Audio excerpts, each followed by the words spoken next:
ದೇಶಾದ್ಯಂತ ವಕ್ಫ್ ಮಸೂದೆ ಹೆಚ್ಚು ಚರ್ಚೆಯಲ್ಲಿದೆ.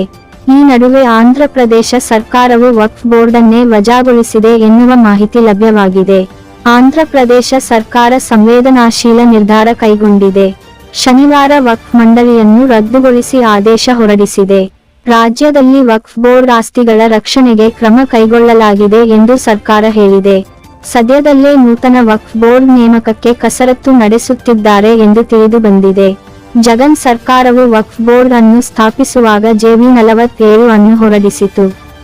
ಆದರೆ ಆಸ್ತಿಯಲ್ಲಿ ಅವ್ಯವಹಾರ ನಡೆದಿರುವುದನ್ನು ಕಂಡು ವಕ್ಫ್ ಮಂಡಳಿ ಬಿಲ್ ರದ್ದುಗೊಳಿಸಿತ್ತು.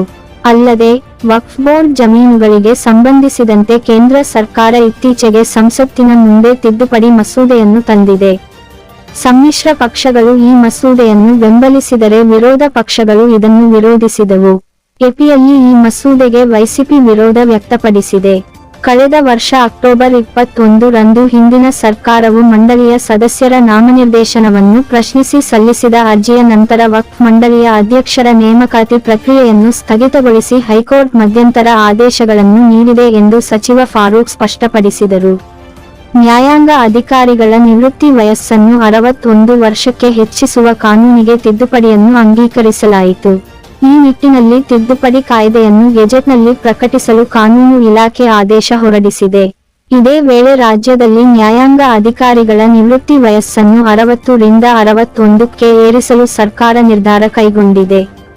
ಇದೇ ತಿಂಗಳ 13 ರಂದು ತಿದ್ದುಪಡಿ ವಿಧೇಯಕವನ್ನು ವಿಧಾನಸಭೆಯಲ್ಲಿ ಮಂಡಿಸಿ ಅನುಮೋದನೆ ಪಡೆಯಲಾಗಿತ್ತು. ನಂತರ ರಾಜ್ಯಪಾಲರ ಅನುಮೋದನೆಗಾಗಿ ರಾಜಭವನಕ್ಕೆ ಕಳುಹಿಸಲಾಗಿದೆ. ಇತ್ತೀಚೆಗಷ್ಟೇ ನಿವೃತ್ತಿ ಕಾಯ್ದೆ ತಿದ್ದುಪಡಿಗೆ ರಾಜ್ಯಪಾಲರು ಒಪ್ಪಿಗೆ ನೀಡಿದ್ದಾರೆ.